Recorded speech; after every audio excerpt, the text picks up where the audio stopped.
اللہ تعالیٰ نے قرآن مجید میں فرمایا ہے کہ انا اعطیناک الکوثر، اے محبوب علیہ السلام ہم نے آپ کو خیر کثیر عطا فرما دی۔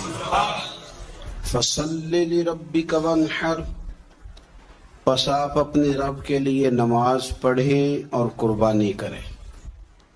ان شانئک ھو الابتر، بے شک آپ کا دشمن ہی بے نام و نشان ہے۔ اللہ تعالیٰ نے نبی پاک صلی اللہ تعالی علیہ وسلم کو حضرت سیدہ خدیجۃ الکبریٰ رضی اللہ تعالی عنہا کے بطن اطہر سے 6 اولادیں عطا فرمائی۔ پیارے حبیب صلی اللہ تعالی علیہ وسلم کی 4 بیٹیاں تھیں حضرت خدیجہ سے، اور 2 بیٹے تھے۔ اللہ تبارک و تعالیٰ کی حکمت کاملہ کے حضور کے دونوں بیٹے وصال فرما گئے۔ آپ کے جب دوسرے صاحبزادے کا وصال ہوا تو قریش مکہ کفار انہوں نے نبی پاک صلی اللہ تعالی علیہ وسلم کے ساتھ معاذ اللہ اپنے بغض اور عداوت کا بڑا کھل کے اظہار کیا۔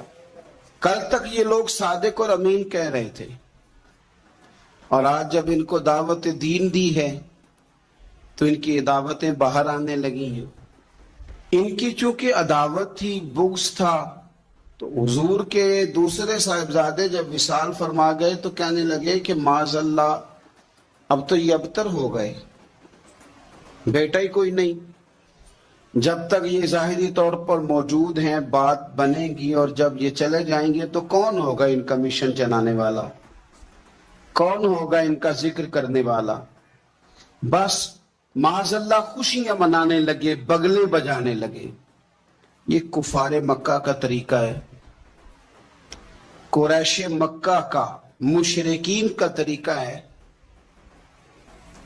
مسلمان کا یہ طریقہ نہیں کہ وہ اپنے مخالف کو مصیبت میں دیکھ کے تو خوشی کا اظہار کرے، یہ مسلمان کا طریقہ نہیں۔ جس شخص کے ساتھ ہمارا کسی وجہ سے اختلاف رائے ہو جاتا ہے، وہ معاذ اللہ کسی مشکل میں گرفتار ہو جائے تو ہم بڑا اظہار مسرت کرتے، دیکھا نا اب جو ہو، میں تو پہلے ہی کہہ رہا تھا۔ ہمیں تو ہمارے بزرگوں نے فرمایا ہے کہ دشمن مرے تے خوشی نہ کریے، کیوں سجنا بھی تے مر جانا ہے، اوڑکتے دن آیا محمد اور کڑی نو ڈوب جانا ہے۔ اپنا رویہ کبھی بھی اتنا سخت نہ کریں، لہجے میں اتنی تلخی نہ لائیں کہ سامنے والے پہ مصیبت آ رہی ہے، اور نبی پاک صلی اللہ علیہ وسلم نے فرمایا اگر تم کسی کی مصیبت کو دیکھ کے خوشی کا اظہار کرو گے نا، اسے اللہ نجات دے دے گا، تمہیں مصیبت میں مبتلا کر دے گا۔ کبھی بھی اظہار نہ کریں، کبھی بھی کسی بھی موقع پر کسی کو مشکل میں دیکھ کر اس طرح کا رویہ اختیار نہ کریں۔ بہت سارے لوگ بغلے بجاتے ہیں، خوشی کا اظہار کرتے ہیں، دیکھا نا فلانا الجھ گیا۔ یہ تو طریقہ مشرکین مکہ کا ہے، کفار کا طریقہ ہے۔ یہ حضور صلی اللہ علیہ وسلم کے صاحبزادے کا وصال ہو گیا تو کہنے لگے دیکھا نا، ہم نہ کہتے تھے اب کون ذکر کرے گا، اب کون نام لے گا۔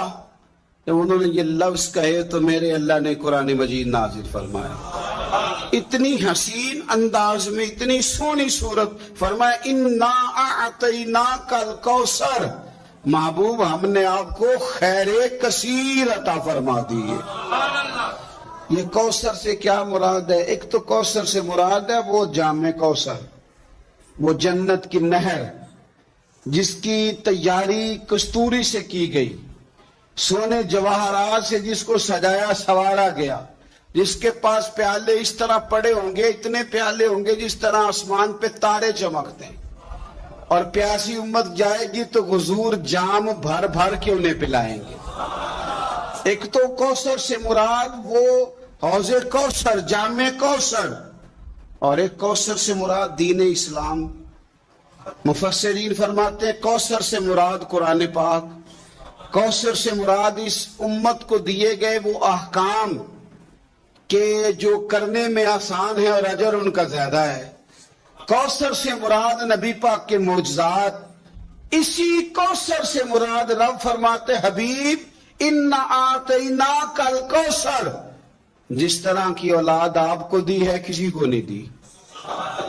آپ کی بیٹیاں، آپ کے نواسے، آپ کے شہزادے، اِنَّا أَعْطَيْنَاكَ الْكَوْثَرَ، کیا شان ہے سیدہ زینب کی، کیا شان ہے حضرت رقیہ کی، کیا شان ہے ام کلثوم کی، سیدہ طیبہ طاہرہ ام کلثوم کی، کیا شان ہے سیدہ فاطمہ الزہرا کی، کیا مقام ہے مولا علی شیر خدا، کیا رتبہ ہے امام حسن کا، کیا مقام دیا ہے اللہ نے امام علی مقام امام حسین کو۔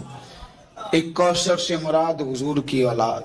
مفسرین فرماتے ہیں کوثر سے مراد رب فرماتا ہے محبوب جس طرح کے صحابہ آپ کو دیے ہیں نا، دنیا ڈھونڈے گی بھی تو صدیق اکبر جیسا نہیں ملے گا، زمانہ تلاش بھی کرے تو فاروق اعظم جیسا پا نہ سکے، حضرت عثمان غنی کی مثال دوبارہ نہ ملے گی، اور قیامت تک میدان بھی سجیں گے، جنگیں بھی ہوں گی، لیکن چرچے اور تذکرے مولا علی شیر خدا کی تلوار کے کیے جائیں گے۔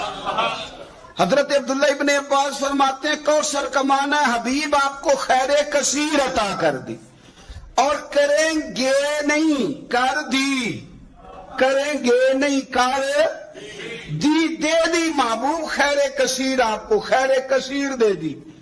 اب آپ پتہ کیا کریں، فصلی لربک، آپ اپنے رب کے لیے نماز پڑھیں۔ اس کا شکرانہ یہ ہے کہ آپ نماز پڑھیں، ونحر اور قربانی کریں، اللہ نے خیر کثیر دے دی، اب شکرانے میں نماز پڑھیں اور قربانی کریں۔ ان شانیک ھو الابتر، آپ کا دشمن جڑ کٹا ہے۔ ابتر عربی میں اس جانور کو بھی کہتے ہیں جس کی دم کٹی ہوئی ہو، آپ کا دشمن دم کٹا ہے۔ ابو جہل کی اولاد مری تو نہیں تھی ساری، بلکہ ابو جہل کی اولاد میں تو حضرت اکرمہ رضی اللہ تعالیٰ عنہ اس کے بیٹے تھے، انہوں نے تو کلمہ پڑھ لیا تھا، حضور کے غلام ہو گئے تھے، پر کبھی کسی نے کہا ہے میں ابو جہل کی اولاد ہوں۔ یزید کی کوئی ساری اولاد مر تو نہیں گئی تھی، کبھی کسی نے کہا ہے میں اس کی اولاد میں سے ہوں۔ دشمنوں کی جڑ کٹتی ہے، دشمنوں کی۔ انہوں نے تو کہا تھا کہ ان کی اولاد کوئی نہیں، ان کا ذکر کیسے ہوگا؟ دنیا کے کسی کونے میں بھی چلے جاؤ، ہر جگہ تمہیں سید ملیں گے، سادات ملیں، اور جہاں تک ذکر کی بات ہے وَرَفَعْنَا لَكَ ذِكْرَكَ، اللہ فرماتے ہیں حبیب ہم نے آپ کی خاطر آپ کے ذکر کو بلندیاں عطا فرما دی، ہر گھر گلی، ہر نگر، ہر کونے رسول پاک کا تذکرہ ہو رہا ہے۔ کرنا کیا ہے، فَصَلِّ لِرَبِّكَ وَانْحَرْ، آپ نماز پڑھیں اور قربانی کریں۔